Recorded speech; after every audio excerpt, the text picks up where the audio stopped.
আমি কি করলাম? আমি কেন সরি বলবো? কখনো কখনো আমাদের ভুল না থাকলেও সরি বলতে হয়। বেসিক্যালি ওর কোনো দোষ নেই। ওকে মার্কশিটের সিগনেচারটা আমিই করে দিয়েছিলাম, আর ওকে আজ স্কুল বাঙ্ক করতে দেওয়াটাও আমার ঠিক হয় নাই।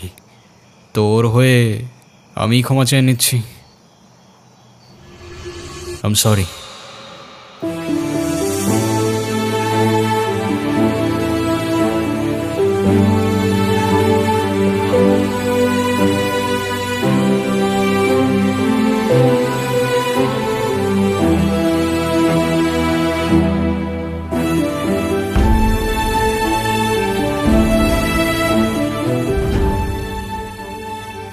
অনুর কি হয়েছে স্যার?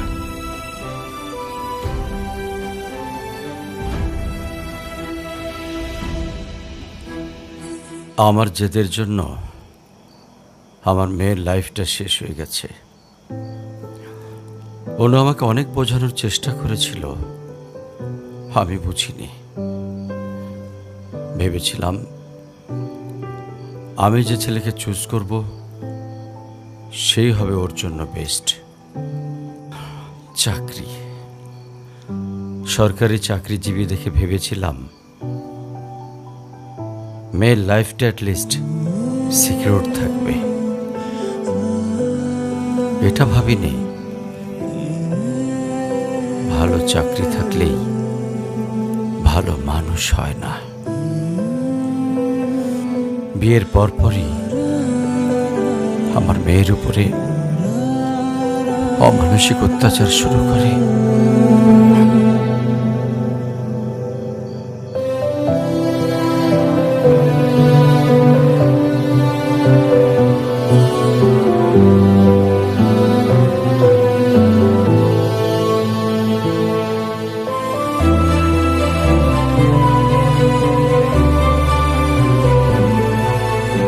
তারপর পরে আমি আমার মেয়েকে আমার বাড়িতে নিয়ে চলে আসি। ওদের ডিভোর্সও হয়ে গেছে।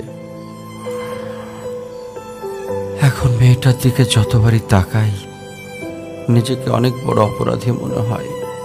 আফসোস, তারপর থেকে মেয়েটা আমার সঙ্গে একটা কথাও বলেনি। যদি আপনি কিছু মনে না করেন, আপনাকে একটা রিকোয়েস্ট করতে চাই স্যার। হ্যাঁ, বলো।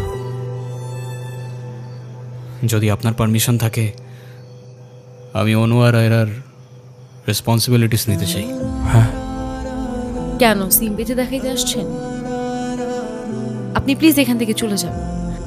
আমার আর আমার মেয়ের জন্য আমি একাই ইনাফ, আর কাউকে লাগবে না আমার লাইফে।